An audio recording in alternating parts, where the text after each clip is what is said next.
বিসমিল্লাহির রহমানির রহিম। প্রিয় জৈন্তাপুর, কোম্পানীগঞ্জ, গোয়াইনঘাট উপজেলাবাসী, আসসালামু আলাইকুম রহমতুল্লাহ। আমি আরিফুল হক চৌধুরী, সিলেট 4 আসনে ধানের শীষের প্রার্থী। এরই মধ্যে ত্রয়োদশ জাতীয় সংসদ নির্বাচন আনুষ্ঠানিক প্রচারণা শেষ হয়েছে। আমি বাংলাদেশ জাতীয়তাবাদী দল বিএনপির একজন ক্ষুদ্র কর্মী। এই মুহূর্তে আমি কোনো রাজনীতি করতে আসিনি। আমি শুধু একজন সাধারণ মানুষ হিসাবে আপনাদের কৃতজ্ঞতা জানাতে চাই।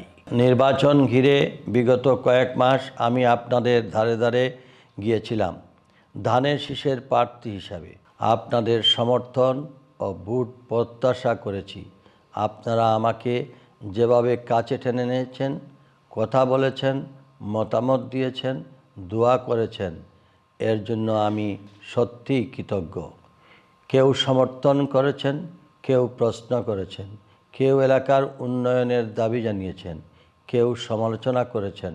সব কিছুকেই আমি আন্তরিকতা ও সম্মানের সঙ্গে গ্রহণ করছি। নির্বাচন আসে, নির্বাচন যায়, কিন্তু আমরা সবাই সিলেট 4-এর মানুষ। আমাদের সম্পর্ক, আমাদের ভ্রাতৃত্ব, আমাদের দায়িত্ববোধ, এটাই সবচেয়ে বড়। তাই আমি সবাইকে অনুরোধ করব, ভোট গ্রহণ, ভোট গণনা ও ফলাফল প্রদানের সময়টাতে সবাই শান্ত থাকবেন। কোনো বিভ্রান্তি বা উস্কানিতে পা দেবেন না।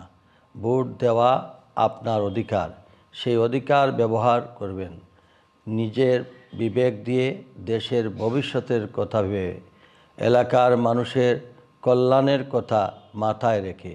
আমি শুধু বাংলাদেশের একজন নাগরিক হিসাবে আপনাদের নিকট প্রত্যাশা করি 12ই ফেব্রুয়ারির নির্বাচন ধানের শীষে আপনাদের আস্থার প্রতীক হিসাবে বিবেচনা করবেন। আমি আরিফ আপনাদের দেওয়া আমানতের যথাযথ মূল্যায়ন করব প্রতিশ্রুতি ব্যক্ত করেছি। আমি আপনাদের সবার দোয়া চাই, আল্লাহ যেন আমাদের সবার মঙ্গল করেন।